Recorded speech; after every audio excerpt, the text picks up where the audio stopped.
That must be a sign. See that? And that's what you're looking for. No, click it. See where it says got it? Take your mouse and click right there. No, you do it. But no, just do it. It doesn't always do it this way, does it? You guys do know this is being recorded, right? Yeah, it's okay. We're not cussing yet. Okay, good. So you got to use this button. Use that button. I am going to mute you while you work that out. There we go. Okay. All right, here we are, recording. Bye, John. Thank you, John. How y'all doing this evening? Good, Dave. All right. I think a lot of you are muted, so I saw your lips moving, but nothing happened. But that's okay. So here we are. We are in the practice of the presence of God. We're going to be starting on page 38, about halfway down. And before we get into the text, once again, anybody want to derail us for a moment? Anything you've been thinking about all week? Anything processing from last session? Anything up your sleeve?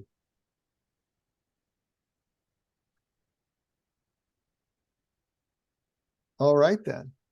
We are in the last conversation, the fourth conversation with Brother Lawrence and his friend. After this, we'll go into the letters of Brother Lawrence and a jump forward in time.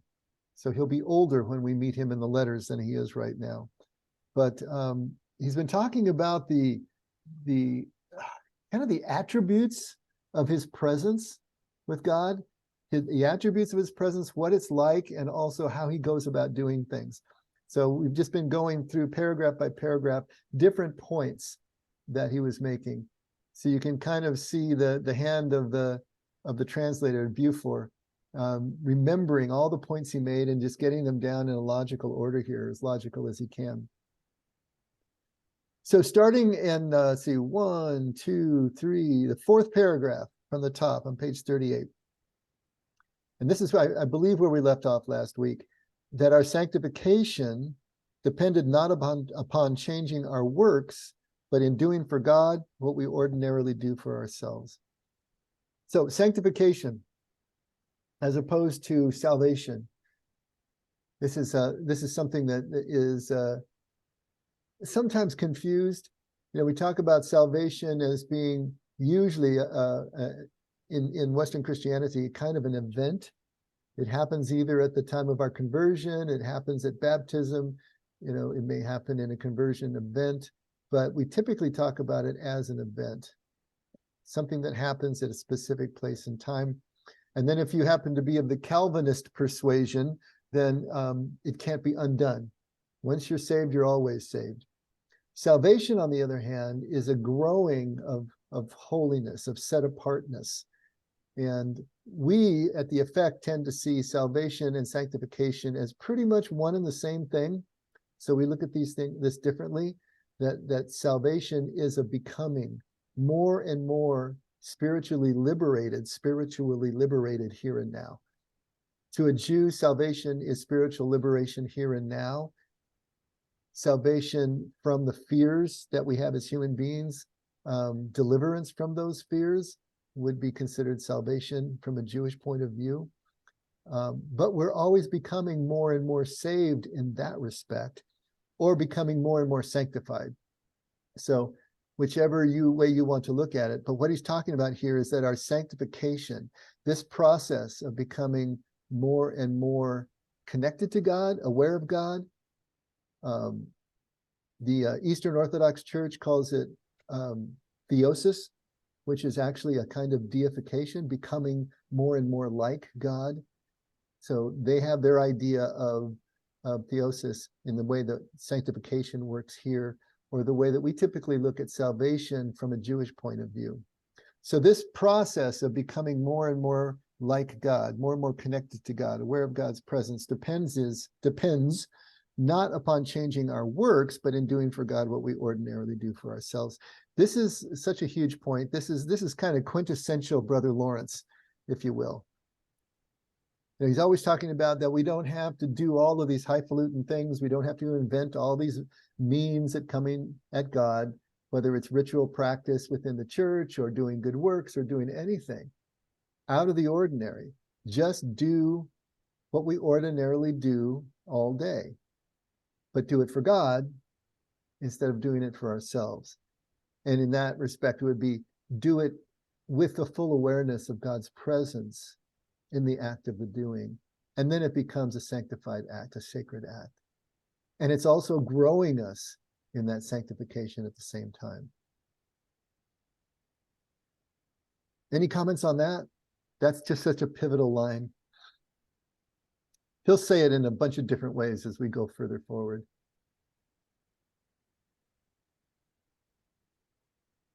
Continuing, that it was a pity to see how many people always mistake the means for the end, attaching great importance to certain works that they do very imperfectly for reasons of human respect.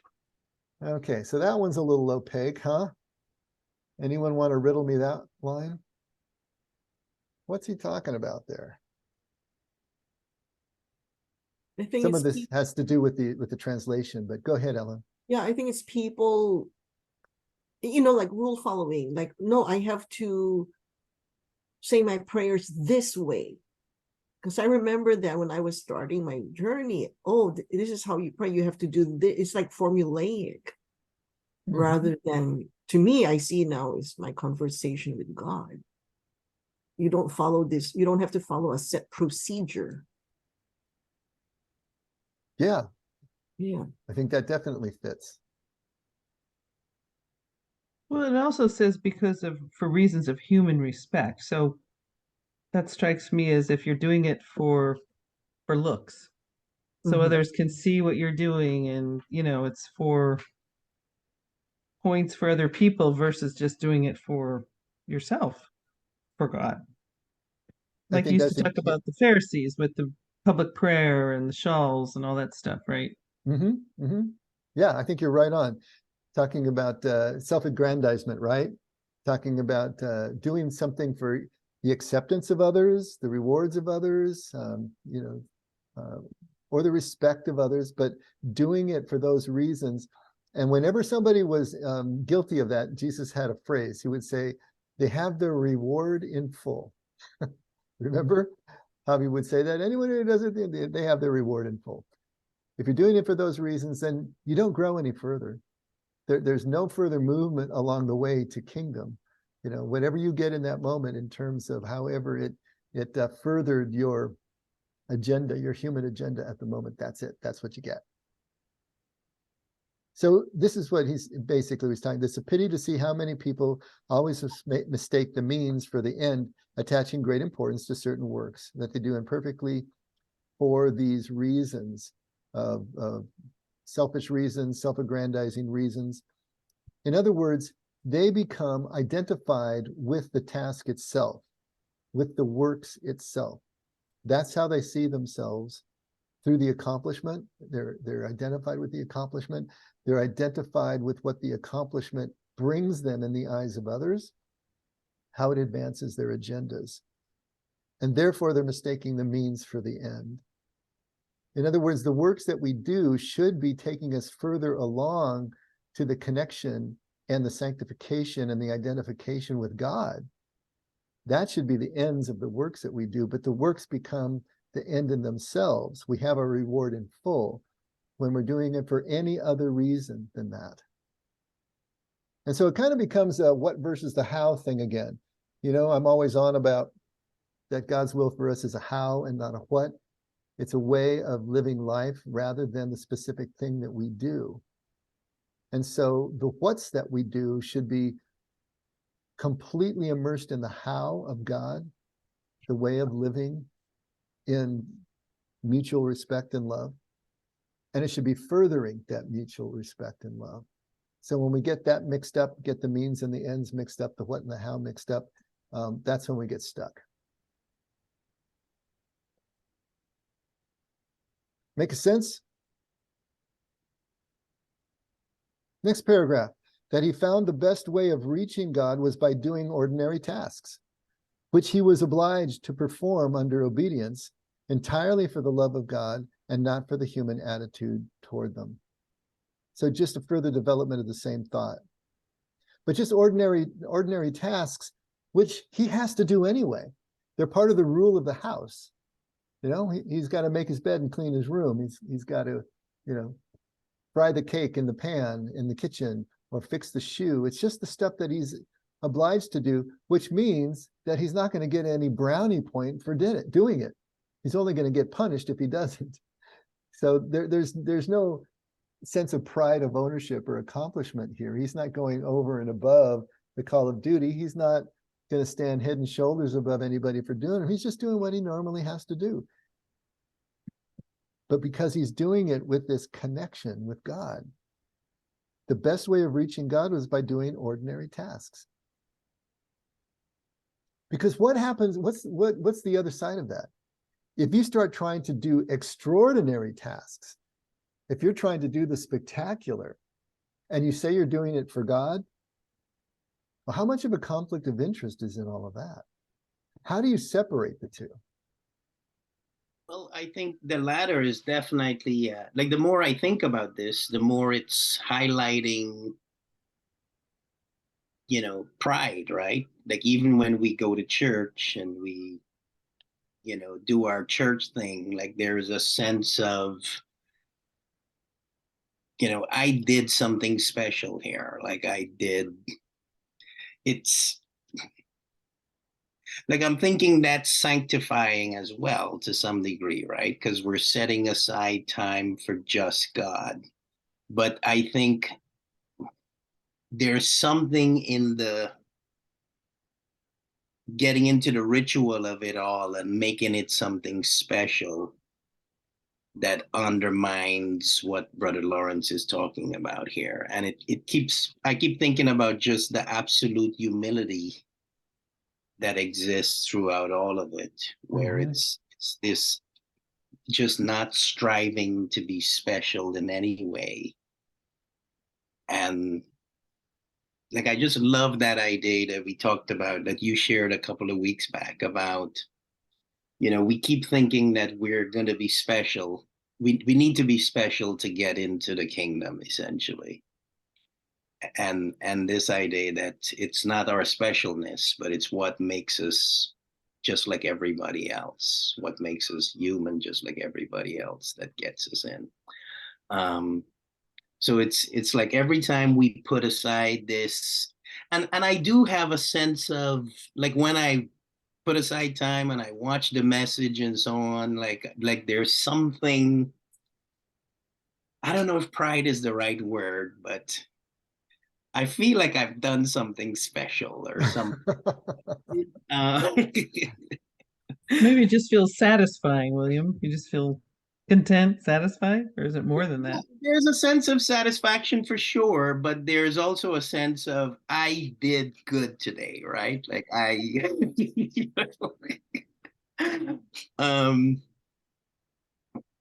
yeah. I know where you're going with this. And this is so slippery, isn't it? Because I know what some of you are thinking. This sounds like a recipe for mediocrity, doesn't it? I mean, it's got to at some level, especially if you've really worked hard in your life to achieve certain things. We got some doctors in the room. You know, we got some people who have you know, risen to heights. I mean, John was a minor league baseball player, singer, performer. I mean, you just go through the litany of the things that you've accomplished in your life, and of course you take a certain amount of pride in that, and of course you want to be excellent at what you do and everything, right? This sounds like kind of it's going in the other direction, that we're not supposed to aspire to anything. We're not supposed to do anything except what we're obligated to do. I mean, that is so counter to everything that we've been taught, and it's especially the American way. So how do we square that? Well, the way I interpret it is that if you do something kind to somebody, or you donate something, or you do something, you don't have to announce it. You just do it quietly. Mm-hmm. And you know, there's this term now that's going around with the millennials. It's called humble brag. they sound like they're humble, but they're bragging about being humble. Mm, It's called humble brag. It's actually a term. Sounds like an oxymoron. Yeah. Kind of.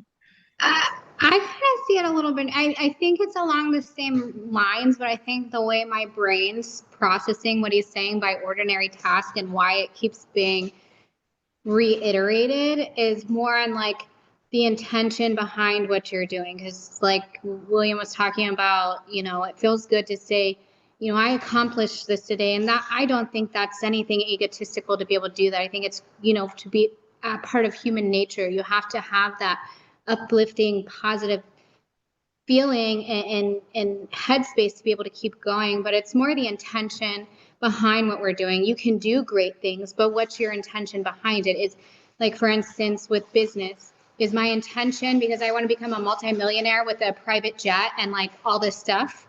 Or is my intention because the service or product or thing that my business offers is that helping and bettering other people, bettering the world, bettering others? So that's ordinary tasks to me, or just like with a doctor, or I don't know if I could use a doctor as an example because that's a really hard job, but going into it, am I doing it for the status, right? Or am I doing it because I want to say I'm this great doctor and I've done all these great things, or do I really want to make a difference in the world?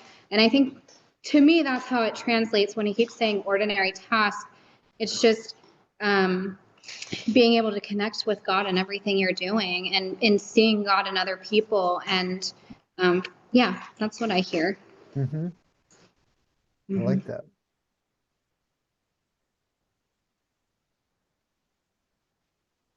Any other thoughts?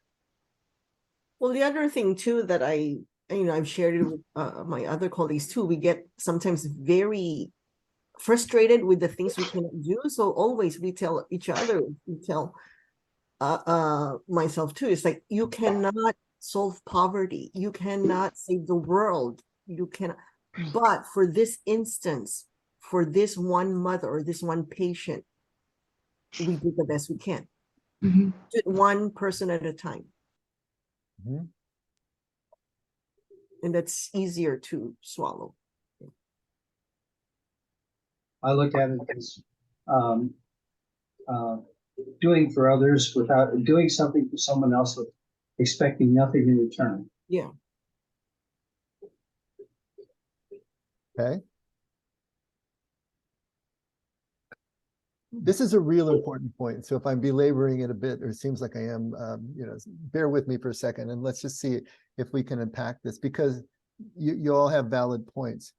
But I think what's important for us to understand, when he says something like this, it just kind of smacks us in the face as modern Westerners, because it flies in the face of our culture, but it also just flies in the face of kind of human nature. I mean, most of us want to be good at what we do, and there's nothing wrong with that. I don't think there's anything wrong with that. And I don't see what he's talking about here as bringing the top down as much as it's bringing the bottom up. Because what we tend to do is we value the spectacular things. We value the big things.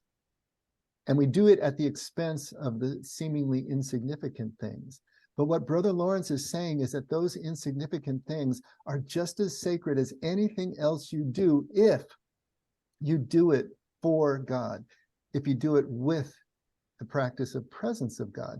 In other words, there is absolutely no difference if you win the Super Bowl or if you pick up the little bit of litter in the park as you walk by. There's absolutely no difference in those two things as long as they're done with the presence of God. And I think that is such an important point for us. We can still work hard. We can still strive for excellence. But if we're doing it for any other reason than for kind of what Allison was talking about, for the connection that we have with other people and for raising other boats around us, then we have our reward in full. But if we can treat every action that we do all day long with the same sense of the sacred, that's when we're practicing the presence of God. So we're not trying to squash down the top. We're trying to raise up the insignificant in our minds so that we can see that it doesn't matter. The action in itself is what is insignificant. It's what we bring to the action that makes all the sense. It's just like a sacrament, because what we're doing is creating sacraments, aren't we? When we make something sacred, we're creating a sacrament, but a sacrament is only an outward expression of an inward transformation. So the ritual in itself means nothing. And if we think it does, then we're being superstitious. But when we bring our transformed heart, when we bring our full presence to it, now it means everything. And I think that's what he's trying to do. He's trying to get us to sacramentalize, if you will, all of the moments of our lives and see God in them, so that we aren't picking and choosing what's sacred and what's profane. Does that help?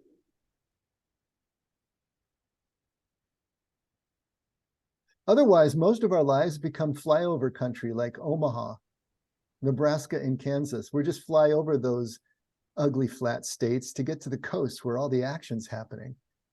But that's 99% of our lives, right? Becomes flyover country if all we're going to pay attention to are the spectacular moments, which are just punctuation marks in our lives. There's spectacular and there's spectacular. Dave, if some organization in Orange County recognized the work that you're doing and they wanted to give you an award, that could be spectacular. Or you could be ministering to someone in the hospital, and God could bless that work, and a person could respond in a way that was spectacular. Mm-hmm. And so, think what's your anytime thought there, we're- Brady? Are those more spectacular than other moments? I'm saying that the little miracles that happen in our lives, the special moments in relationship of recognizing the sacredness of another person's soul, that those are spectacular, but the point wasn't for them to be. The point was that we have a work to do, and I think it's important for each of us to pursue our work and want to do a good job at our work, whatever it is. And sometimes it's kind of a surprise, but sometimes God enters into that work in such a way that there is something spectacular, but not in a material way, not in a way that would cause you or tempt you to be proud, a way that actually makes you feel humble. So I'm just saying there's spectacular and then there's spectacular. I like that. So it's the Mother Teresa quote, really. It comes back to that about not doing great things, but just doing all things with great love. And there's a song out there, I don't know who sings it. It's called These Little Wonders. And the whole song is all about the little wonders that just make up your life. It's like a whole bunch of little wonders that just make up your life. It's not big, grandiose things. It's just your whole life is just, if you sit back and look at all the little wonders that you have and that you do in your life, that's a life right there. It's not spectacular, maybe, but it's a lot of little spectacular stuff. Absolutely. Land. I Well, to think run with Brady's idea here is that, okay, so let's say Oprah liked one of my books and and wanted to have me on her show to talk about a book. Well, am I going to say no to that because it's spectacular? Because I might get a swelled head? See, I don't think I'll do that. I think I would go ahead and go on Oprah's show. Now, I hope that I could see it as an opportunity of reaching more people, kind of the way Allison was talking about her business. I hope I would see it as a connection point and honoring the giver. You know, how rude would it be to say no to someone who's trying to give you a gift? I can't say that I would be that pure and all of that, but I would like to be. But I hope also that when I go to the hospital to just visit a sick person, that I can see God's hand in it just as much. And if I can't, if I start to demean the seemingly insignificant things as either being beneath me or not worth my time, that's when I've lost the whole thread, right? And I think, is that what you were thinking of, Brady? Yeah. Yeah. Yeah, Yeah. it brings to mind what the way I interpreted it too is that, you know, one can say, oh yeah, we're giving you an award. Thank you. You for your philanthropy, you donated $1 million for this wing for the hospital. And then here comes dinner. It's how you treat the servers, the wait staff. Mhm. That is very telling. Mhm. And it's those seemingly small things, but it's not. It speaks volumes. Of course, if we're doing what Jesus said, no one would know we gave $1 million to the Right. Yeah. But that's sort of a side issue, but I think we're starting to get it. I think what he's talking about, if we're really going to have a seamless sense of God's presence, a continuous prayer that is that continuous awareness of God's presence, then we have to look at all the things that we do during the day differently, that they all have an equal opportunity for sacredness. There is no difference between them. They all have that same possibility because God's presence is in all of them. It's just a question of where we put our presence to meet God's. Okay?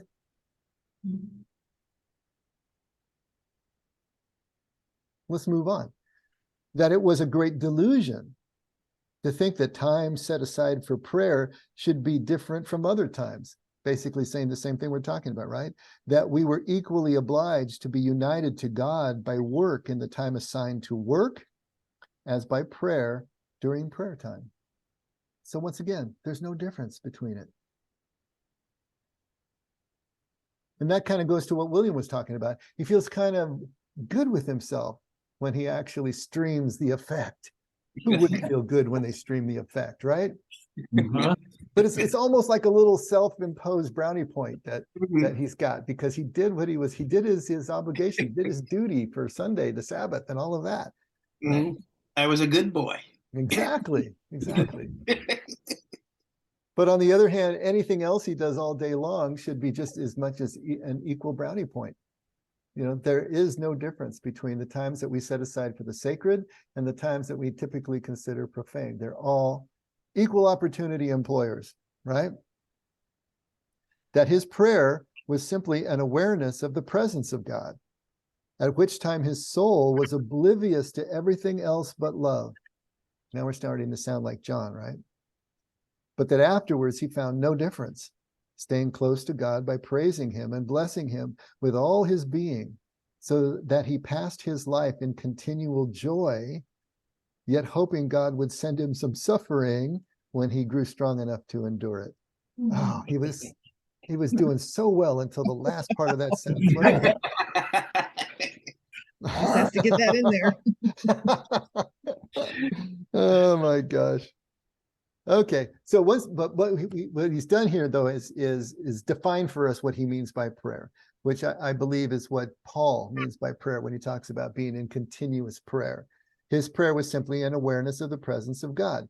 That's it. That's what we're talking about. Doesn't have anything to do with words, doesn't have anything to do with thoughts, spoken or just imagined, doesn't have anything to do with formulas or rituals, doesn't have anything to do with asking for things, doesn't, none of that, none of all the different types of prayer that we can think of have anything to do with what he's talking about. It's simply an awareness of the presence of God, at which time his soul was oblivious to everything else but love. His soul was so immersed in the presence that he wasn't thinking any other thoughts. He wasn't mind wandering. He was completely present, immersed, and focused on what was right in front of him.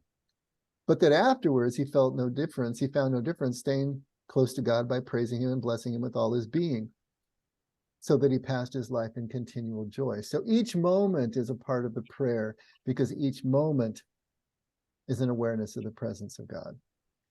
And this idea of joy, I think we have to moderate that a little bit. You know, it would be interesting to know what the actual French word was that is translated as joy.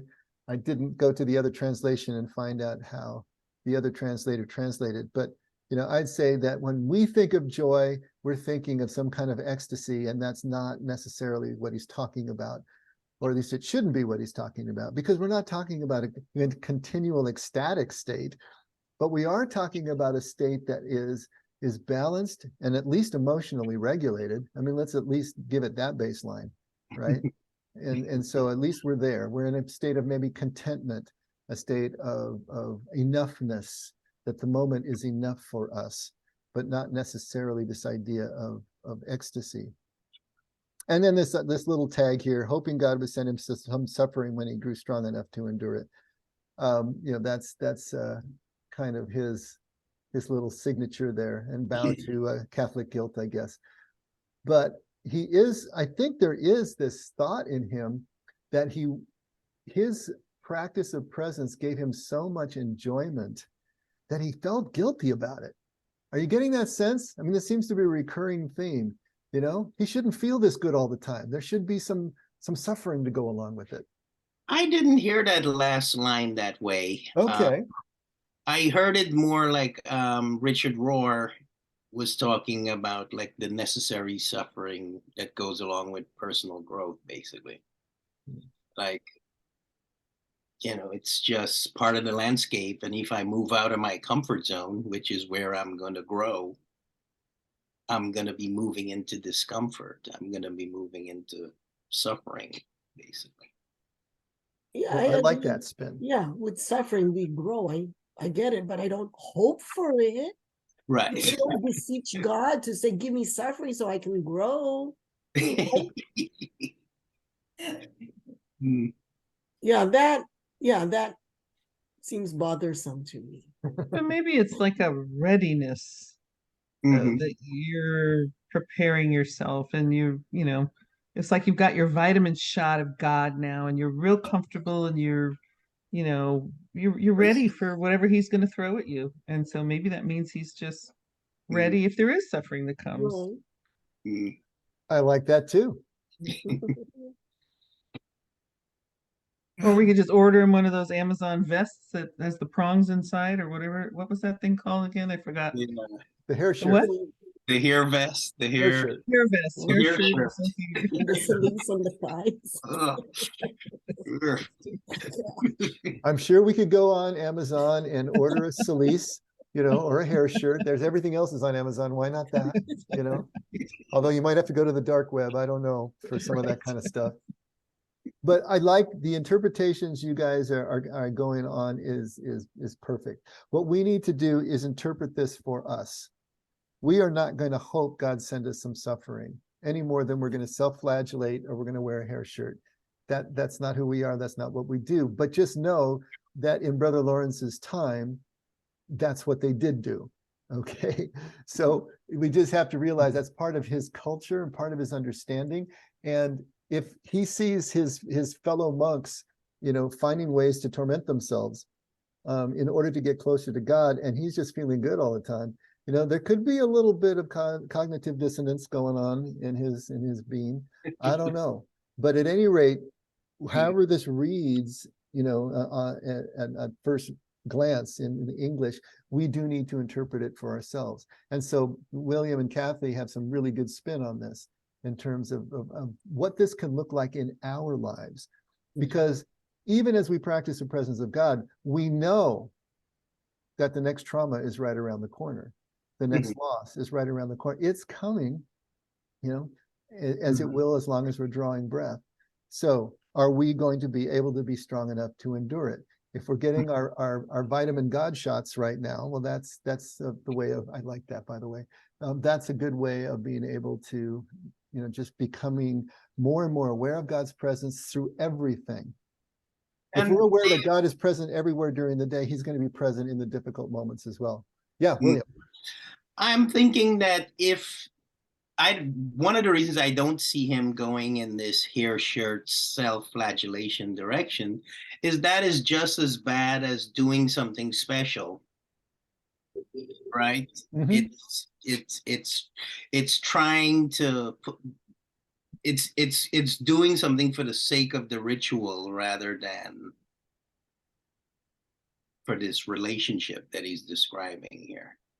And I think you're absolutely right, because before that, you know, a couple of pages back, he said he wasn't going to do that, that he wasn't going to And I don't know if I'm going to be able to put my finger on it quickly, the way he actually worded it, but he specifically said, oh, that all the mortifications and other exercises are useful only insofar as they bring us to union to God through love, that having given much thought to the matter, he had concluded the shortest path to God was by continual exercise of love. That he was not bold enough to ask God for mortifications, that he did not even desire them, but that he was well aware that he deserved them. So I think you're right. He's not going to do that. That's not in his DNA, and that's not what he saw as the path to God's love. But at the same time, he's kind of hoping God gives them to him so that he doesn't have to do them for himself. I mean, I don't know. Is that the way to interpret this? At any rate, it's not the way I want to interpret it, not for myself. I don't hope that God gives me trials and tribulations, but I know they're coming. And so that's different to me. And so by the practice of God's presence through all the moments of my life, the seemingly spectacular and the seemingly insignificant, then I will be practicing to be still aware of God's presence in the difficult times as well. And that will make me strong enough to endure it. Now we're back to 1 Corinthians 10:13, right? That all of the things that we endure, the difficulties, are only what is common to man, but God is faithful. And we won't get more than we can endure because he will be in the center of every one of those things as our escape valve. Of course, it's still up to us to be present to that escape and get through to the other side. But I think that's where he's going with this. That once and for all, we must trust God and abandon ourselves to him alone, for he would not deceive us. That we should not weary of doing little things for the love of God, who looks not at the grandeur of these actions, but rather at the love with which they are performed. So right back to Mother Teresa, right? What Kathy was saying, in this life we cannot do great things, but only small things with great love. Same sort of idea here. God is not looking at the spectacularness. Remember Jesus at the temple when he watches the widow, the old woman, put the mite into the collection box, which was worth a fraction of a cent. And he says she just gave more than all these Pharisees who were sounding the trumpet by dropping in a big gob of coins and making a big splash that everyone would look and see. Yeah, because they're giving out of their discretionary income and she was giving all she had. And so it's not the grandeur, but the love with which they are performed. Beautiful. That we should not be surprised at failing often in the beginning, but that in the end, we will acquire a habit which will allow us to perform our acts effortlessly and with great pleasure. So now he's talking about procedural memory, right? He's talking about muscle memory. That doing these kinds of things he's talking about, practicing presence in this way, is going to be difficult.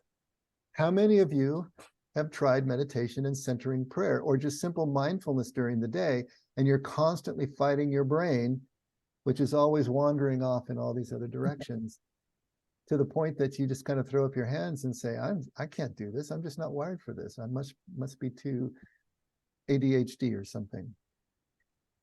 He says we shouldn't be surprised at that. We're going to fail often in the beginning, but in the end, we will acquire a habit that will allow us to perform effortlessly and with great pleasure. So it's like anything else that we practice enough, the fabled 10,000 hours that it takes for you to master something, right? When we put hours into something, it becomes more and more a part of our muscle memory, our procedural memory, which means we don't have to think about it anymore. Our body just responds. We do what we do without thinking about it, and it feels effortless. And it frees us up in the doing to be present at a top level sort of way, because we're not using all of our consciousness just to perform the act anymore. The act is taking care of itself. Instead of saying the prayer is saying us, like the ancients who said those short Jesus prayers over and over and over hundreds of times a day. And now we're freed up on top of the action that's being performed. That's what he's talking about there.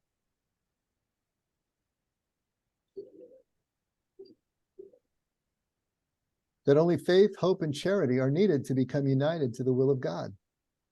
that all else is unimportant, to be used only as a bridge, to be passed over quickly, in order to lose ourselves by confidence and love in our final destination. That's a nice paragraph. Mm. So what's he saying? They're basically all the ritual that we perform, all the doctrine that we follow, all the theology that we believe are just pointers. They're only pointing in a direction. They really don't have an end in themselves. And if we think they do, we're being superstitious again. They don't carry intrinsic value. They're bridges that we pass over quickly so that we can lose ourselves, but now in confidence and love in the final destination, which is, of course, the presence of God. And so for that, faith, hope, and charity are really the tools. They are, in essence, ends in themselves, because in the practice of each of those, we are lost in God's presence, aren't we? Kind of by definition.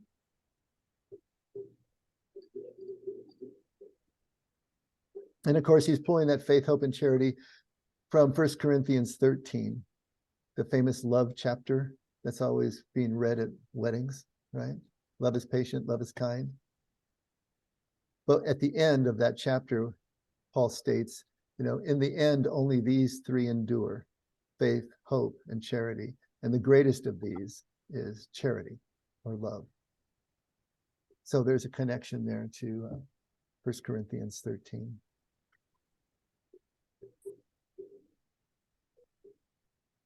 That all things are possible to him who believes, more so to him who hopes, still more to him who loves, and most of all to him who perseveres in the practice of these three virtues. He's on a roll now, huh? That the end we ought to propose to ourselves in this life is to become the most perfect adorers of God we possibly can, as we hope to be his perfect adorers throughout all eternity.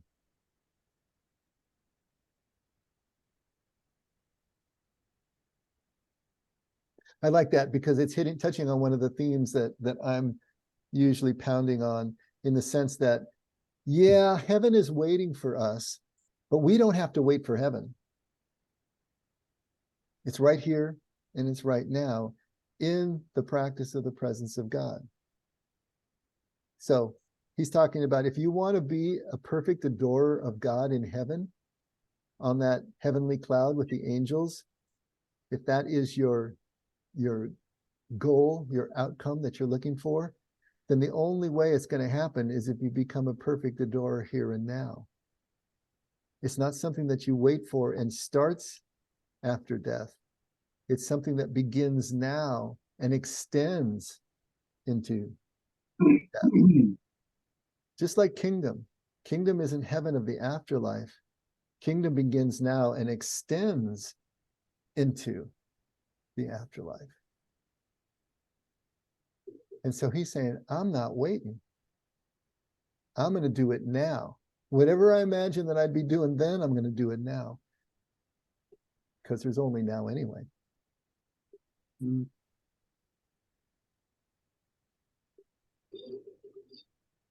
That when we enter upon the spiritual life, we should consider in depth who we are. And now he's gonna go medieval on us again. And then we will find we are deserving of all contempt, unworthy of the name Christian, subject to all kinds of miseries and to countless accidents which upset us and cause our health, our temperament, and our disposition, both interior and exterior, to fluctuate. In fact, persons whom God must humble with an infinite variety of sufferings and travail, within as well as without. In view of this, it is surprising that is it surprising that we experience pain, temptations, opposition, and contradictions from other men? Should we not, on the contrary, submit these sufferings and bear them as long as God wishes us to, as things which are to our advantage? Okay, Beth, come on. Go for it. Saying? What is he saying? Help. Well, I think he's probably saying what you think he's saying, you know? So we got to get past a little bit of the pathology here to see where this is headed in a way that is actually helpful to us. Because I think there's a lot of Catholic, theology in all of this. So, but here's read that first line again, that when we enter upon the spiritual life, we should consider in depth who we are. That is absolute bedrock. The whole idea of knowing thyself, this whole idea that the first part of spiritual formation and entering the spiritual life is self-awareness, becoming more and more self-aware, aware of our position in space, our position in relation to the other people around us and whatever else is going on, our self-awareness, so that we can actually regulate our emotions. We can decide what we act on and what we don't. We can make choices for the good of those around us. All of those things are about self-awareness, considering in depth who we are. The fourth step of the 12 steps is to take your moral inventory. We have to figure out who we are, both shadow side and the light side, so that we can start to proceed from there and be able to continue to funnel ourselves with God's help into that sanctification that we've been talking about. So when we enter upon the spiritual life, we should consider in depth who we are. But, to a medieval, well, he's not exactly medieval, 17th century European Catholic, with the belief of original sin, which then is putting us in opposition to God. We are born in opposition to God. We're born wholly depraved and all of that. So if you've got that basic theological belief, then when we consider in depth who we are, then we're also figuring out that we're deserving of all contempt and unworthy of the name Christian and so on and so forth. I think in the terms that we would want to put it, it's simply becoming aware that we are a mixed bag as a human being. We do have all of these fears that make us obsessive and compulsive, choosing things that are harmful to others, just to be able to survive, just to be able to fulfill those basic human drives, right? For safety and security, affection and esteem, power and control, all of those things that we think we need in order to survive. That's what we're going to see down there. We're going to find the shadow side as well, the not so pleasant side. And that's vitally important that we do that we don't have any illusions about ourselves. And I think that's where the humility that William's been talking about comes from, which is simply the awareness of our actual relationships, us with ourselves, us with others, us with the sacred or the significant, with God. And so that's important for us to see those things. But, it goes a little bit far here for my taste in terms of really seeing ourselves as completely depraved. But I think there's something there that we need to take a look at. Is that spinning it enough for you, Beth?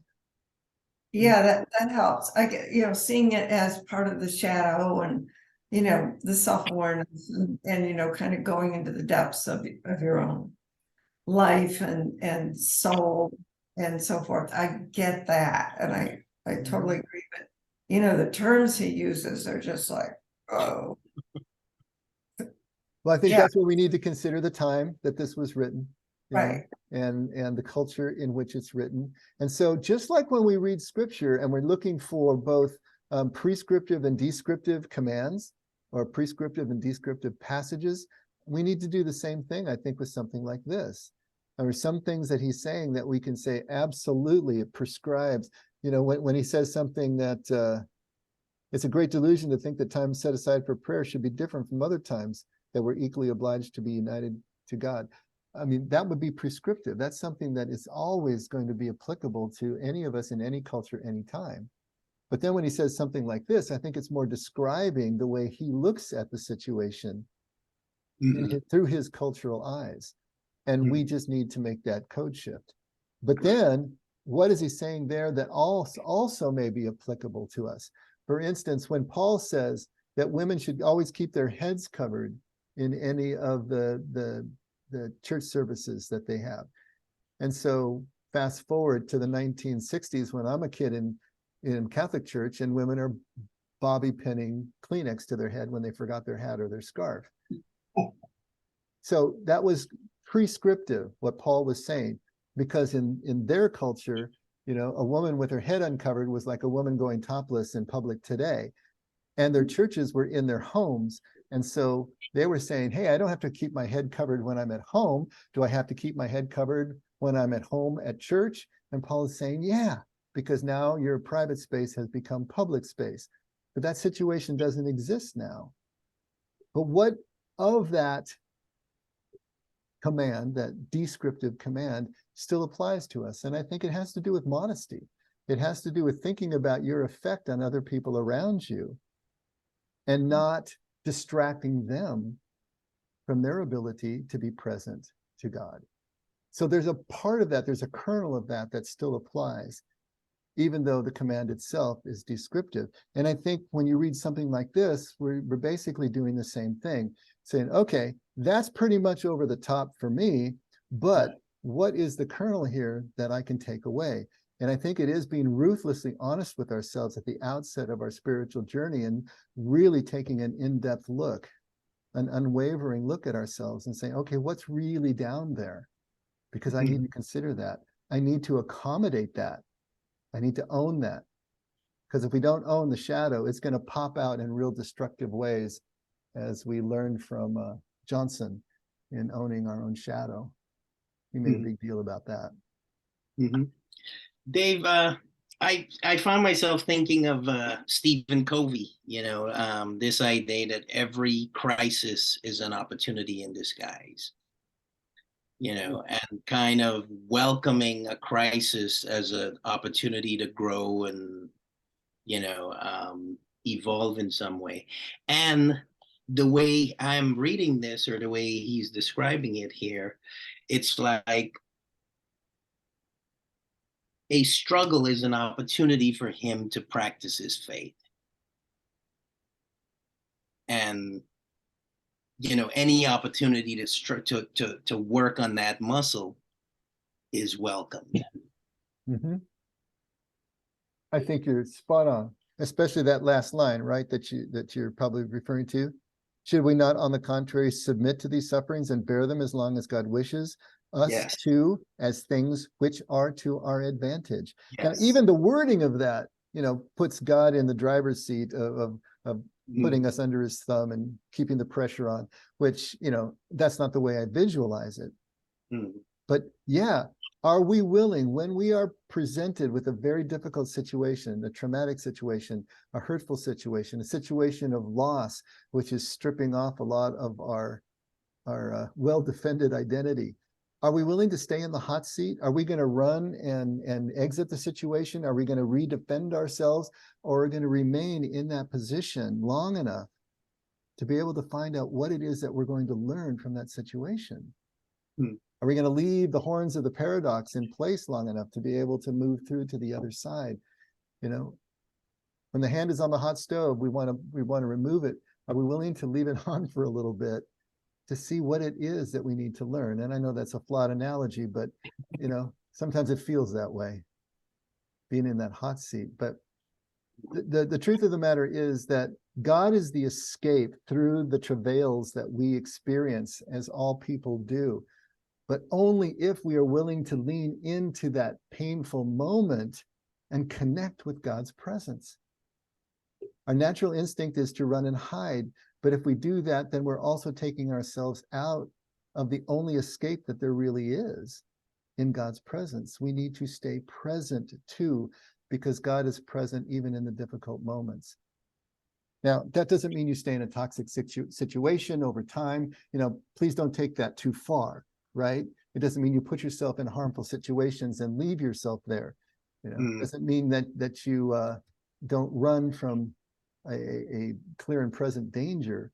But when you're in an emotional situation, where a situation of loss, are you really going to go through the process of grief and find out how you accommodate that loss into your life?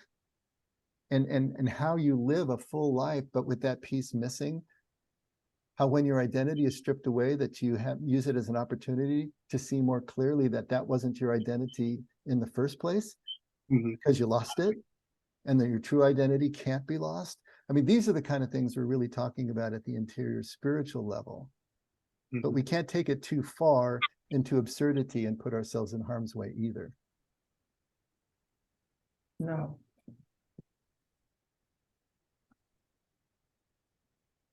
In fact, persons whom God must humble with an infinite variety of sufferings and travail within as well as without. Once again, putting God in the driver's seat of doing this to us for our quote unquote own good. Now, that's not the way I see it. I see only good coming from God, because God is good, is love, and that is the only thing that can come from God. But life will present these trials and travails and tribulations, and they will humble us if we allow. And so again, it's just a question of viewpoint. It's like we've talked about in the Old Testament, where God is shown as being basically a genocidal maniac, ordering the Israelites to go in and kill every last man, woman, child, dog, cat, and pony in a given village. But they are looking at it from the point of view that only what God allows and wills to happen is what happens. So if it happened, it's because God willed it, and for no other reason than because it happened. And so that would be their cultural way of expressing. And I think something similar is happening here. God is sovereign, and so God is always the actor. But I think the way that Jesus is really telling us is that God has already acted. He's already chosen and chosen for us, and in every possible way. It's only up to us now to choose him back. And so again, as I see it, the onus is always on us, not on God. God has already acted and provided everything we need. Randy and I were just talking about this morning. We already have everything that we can possibly have or need. It's just up to us to be able to strip away all the distractions that are keeping us from seeing that basic truth. Sometimes though, when we're in the midst of great suffering, travail, we don't, I think there are, well, I'm speaking for me, I didn't feel God's presence in it. It's only when I looked back. It's like, is it Moses who said, or with God, I want to see your face, and he said, you will see my backside. Was that Moses? I don't Yeah, absolutely. Yeah, I don't know my Bible very well. Even though I'm a preacher's kid. What does that tell you? I was not tuned in back then. But anyway, it's like, for me, I could only see that in great retrospect, sometimes years, and it was like, oh, wow, yeah, you were there. I had no idea what was going on and what was happening. Just many times in my life that's been my experience. So it's, there've been many times there's no God there. There's an absence, and you're clinging. But I think the key for me was to just keep hanging on, for hope. And eventually, you see with different eyes what you were really being saved from, so to speak. Does that make any sense whatsoever? No, and I think, Beth, you are absolutely describing the experience of the process. That's exactly what it feels like. I mean, we don't just read the Psalms, right?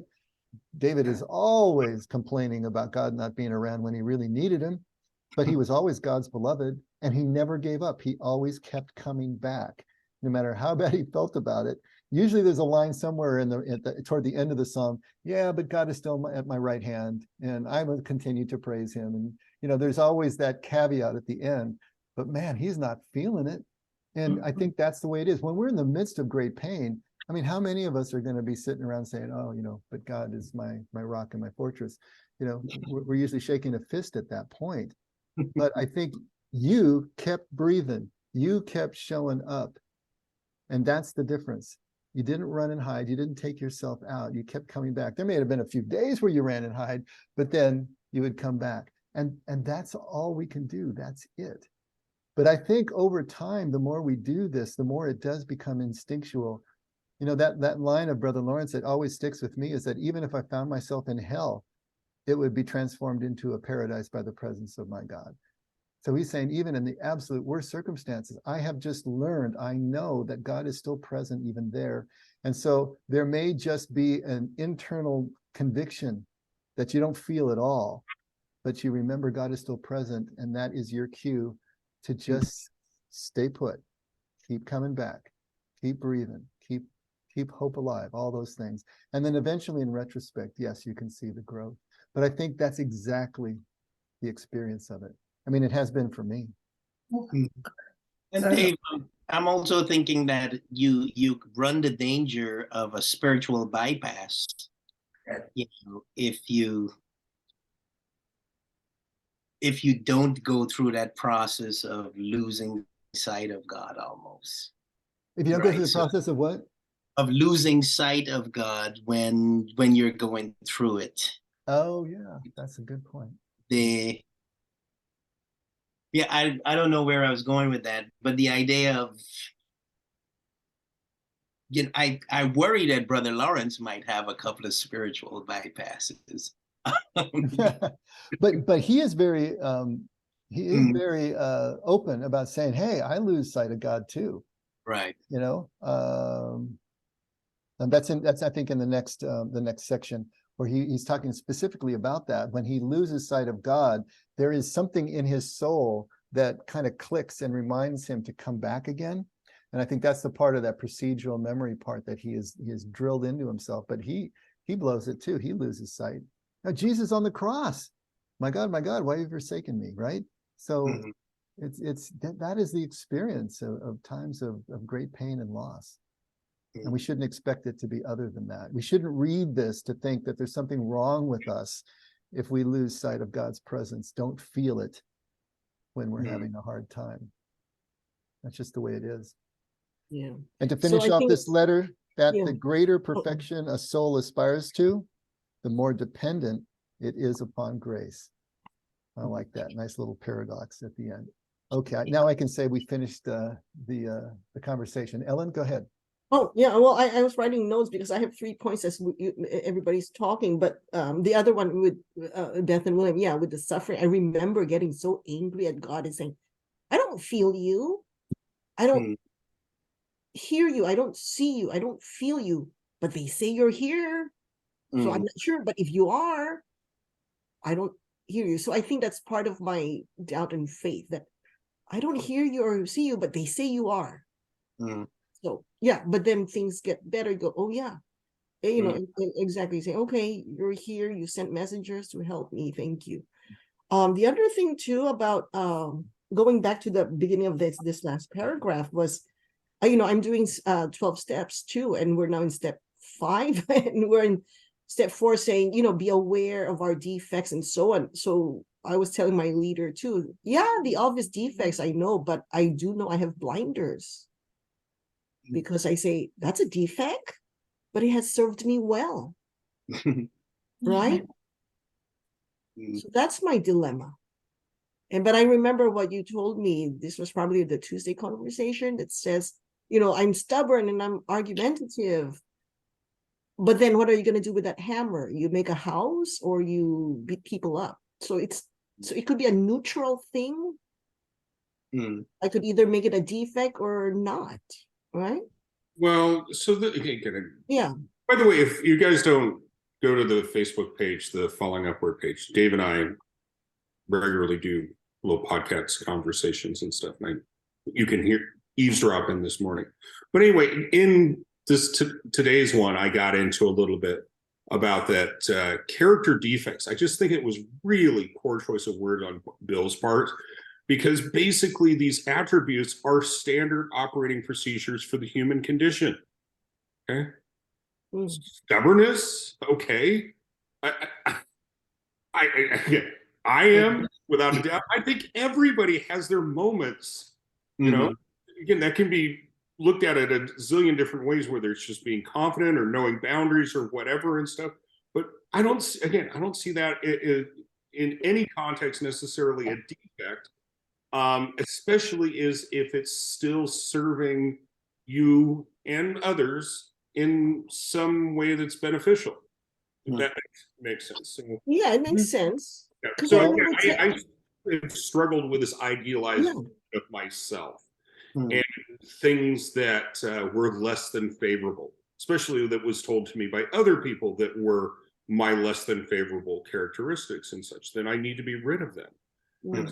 And I'm just over trying to chase my tail and purifying and perfectifying myself. Is that a word? Perfectifying. Yeah, I like that. So anyway, it is, Well- and we're getting late. I got to walk the dog, who is perfect, by the way. But I hope that helped you a little bit, Ellen, and stuff. Yeah. I don't think, again, a lot of even like with the 7 deadly sins, pride leads the procession kind of stuff. You don't have some kind of pride. Do you have any self-esteem?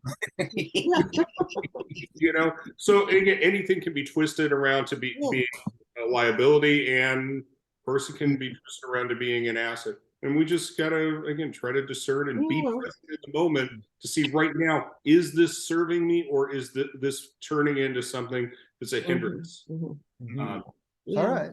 So Yeah. one person's stubbornness is another person's perseverance, right? Yeah. So That's all right. what I was gonna say. That's what I told my leader too, is perseverance. And I am tenacious in certain things. I Yeah. have Well, then it's tenacity. not a problem. If it's not a problem, it's not a problem. Yeah. We'll let you But we know have if to it's be a problem, ruthlessly Ellen, honest okay? about what is a problem in our life, Yeah. right? Well, there's Okay, a I think we all probably have to walk the dog at this point, so we should Can I have one more probably before I forget? go ahead. I'll Dear. keep it short. I just want to comment. Brother Lawrence says, yeah, the self-flagellation, that coat of fur or whatever. But then he says, I'm an abject creature and I'm unworthy, and hold me with contempt, or us. Isn't that a form of self-flagellation himself? Don't you think? Yeah, I do. Yeah. That's why I think it's descriptive rather than prescriptive for Mm. our purposes. You know, it's just a reflection of his culture and a reflection of his teaching and his belief system. I think there are things that we can still glean from it, but we can't take it too literally. And we shouldn't make everything as a model for our spiritual formation either. But that does not invalidate the bulk and the basis of what he's talking about in teaching. Oh. All right. That's enough for tonight. Gotti. Well, Lord, another grand adventure. So much to learn, and so much to share, and so much we're looking for meaning and purpose and glory and honor. Sometimes when it's not appropriate for us to have the glory and honor. In fact, I can't think of any occasion when we deserve glory and honor, except when we're glorifying you, Lord. May our journeys, our seeking, our working out our differences, all be for your glory, Lord. May we submit ourselves, truly humble ourselves, Lord, and appreciate who you are and what you've done for us and how exactly you love us, because it's beyond our comprehension in this part of the journey to really get in its completeness and its fullness. How great is your love for us, Lord. But knowing that you declare that it is great, we take our strength and we humbly thank you, Lord Jesus. In your mighty name we pray and we give our thanks and say our amens. Amen. Amen. Okay, if you're in the local area, Friday night is soak night, 6:30 for dinner and 7 o'clock for music-ish. And then Sunday morning. We'll see you sometime soon. Good night, everybody. Good night. Thank Bye. you. Good night. Bye, Kathy. Good night, good night, good night. Good night, good night. Good night, Jordana. Good night, Linda. See you guys on Friday night. See you guys Friday. Okay, bye. Bye.